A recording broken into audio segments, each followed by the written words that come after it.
ஏசாயா தீர்க்கதரிசியின் புஸ்தகம் 58வது அதிகாரம் 9 to 11 வரை வாசிக்க கேட்போம்.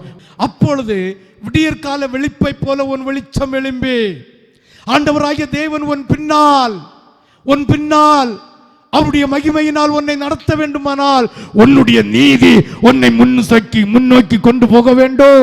உன்னுடைய அக்கிரமம் அல்ல, உன்னுடைய பாவம் அல்ல, உன்னுடைய அநியாயம் அல்ல, உன்னுடைய துன்மார்க்கம் அல்ல, உன்னுடைய விபச்சாரம் அல்ல, உன்னுடைய விக்கிரக ஆராதனை அல்ல, உன்னுடைய ஆடம்பரம் அல்ல, உன்னுடைய திருச்சபையின் ஒழுங்குக்கு கட்டுப்படாமல் திமிர் பிடிச்சு நடக்கிற திமிர் அல்ல.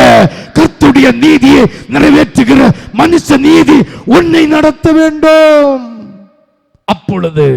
அப்பொழுது விடியற்கால வெளிப்பை போல உன் வெளிச்சம் எழும்பி உன் சுக வாழ்வு சீக்கிரத்தில் துளிர்த்து உன் நீதி உனக்கு முன்பாக செல்லும் என்று ஆண்டவராகிய தேவன் உன்னை பார்த்து சொல்லுகிறார். அப்பொழுது கர்த்தருடைய மகிமை உன்னை தாங்கி செல்லும், கர்த்தருடைய இரக்கம் உன்னை வழி நடத்தும், கர்த்தருடைய அன்பு உன்னை தாங்கி செல்லும். ஆண்டவருக்கு ஊழியம் செய்கிற, ஆண்டவருக்கு சீசனாய் மாறின, பரலோகத்திற்கு போவதற்காக ஒரு மண்ணாட்டி அந்தஸ்தை பெறுவதற்காக பாவத்துக்கு மரித்து நீதிக்கு பிழைக்கிறதற்கு அடையாள மூழ்கி ஞானஸ்தானம் எடுத்த நீயே திருச்சபை ஒழுங்கை கடைபிடிக்க விட்டால் அந்த பரிதாபோ, உனக்காக சிந்தின இரத்தம் அந்த பரிதாபோ.